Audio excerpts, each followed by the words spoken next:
Hi everyone, welcome to Uthra's craft recipes. 5 நிமிஷத்தில் உங்களுக்கு ஒரு சாட் வேணுமா? அப்போது இந்த வீடியோ உங்களுக்கு தான். இது வரைக்கும் சப்ஸ்கிரைப் பண்ணாதவங்க மறக்காமல் சப்ஸ்கிரைப் பண்ணிடுங்க. பிபிக்யூ ஸ்டைல் கிறிஸ்பி கார்ன் செய்கிறதுக்கு 1.5 கப் கார்னை கொஞ்சம் தண்ணியும் சேர்த்து வேக வச்சு எடுத்துக்கலாம். கார்ன் வெந்ததும் தண்ணி இல்லாமல் நல்லா ஃபில்டர் பண்ணி எடுத்துக்கோங்க. அதில் 3 ஸ்பூன் கார்ன்ஃப்ளவர், கொஞ்சமாக உப்பு, 1 ஸ்பூன் மிளகாய்த்தூள் சேர்த்து நல்லா பெரட்டி விட்டுக்கலாம். உங்களுக்கு இதில் தண்ணி சேர்த்து பிணையணும்னு அவசியம் இல்லை. ஆல்ரெடி கார்னில் இருக்க தண்ணினால இந்த மாவெல்லாம் நல்லா ஒட்டிக்கும். இப்படி மாவு நல்லா ஒட்டினதும் எண்ணெயில் போட்டு பொரிச்சு எடுத்துக்கலாம்.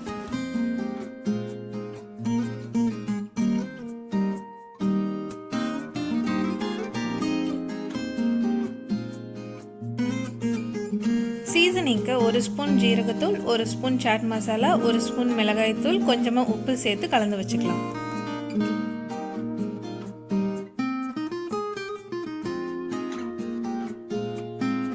ரெடி பண்ண மசாலாவை நம்ம கார்னில் சேர்த்துக்கலாம். நான் இங்கே 2 ஸ்பூன் யூஸ் பண்ணுறேன். உங்களுக்கு நல்லா பஞ்சியாக இருக்கணும்னா எக்ஸ்ட்ரா ஸ்பூன் கூட யூஸ் பண்ணிக்கலாம். கூடவே நறுக்கிய வெங்காயமும் கொஞ்சமாக லெமன் ஜூஸ், கொஞ்சமாக கொத்தமல்லி சேர்த்து பெரட்டிக்கலாம்.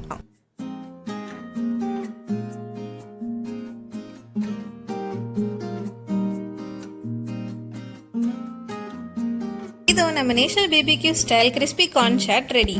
உங்களுக்கு இந்த ரெசிபி பிடிச்சிருந்தா மறக்காமல் like, share and subscribe Uthra's craft recipes. நீங்களும் வீட்டில் செஞ்சு பார்த்துட்டு மறக்காமல் உங்கள் எக்ஸ்பீரியன்ஸை கமெண்ட் செக்ஷனில் கமெண்ட் பண்ணுங்கள். கிராஃப்ட் ரெசிபியை சப்போர்ட் பண்ண எல்லா வியூவர்ஸ் அண்ட் சப்ஸ்கிரைபர்ஸுக்கும் மிகப்பெரிய நன்றி.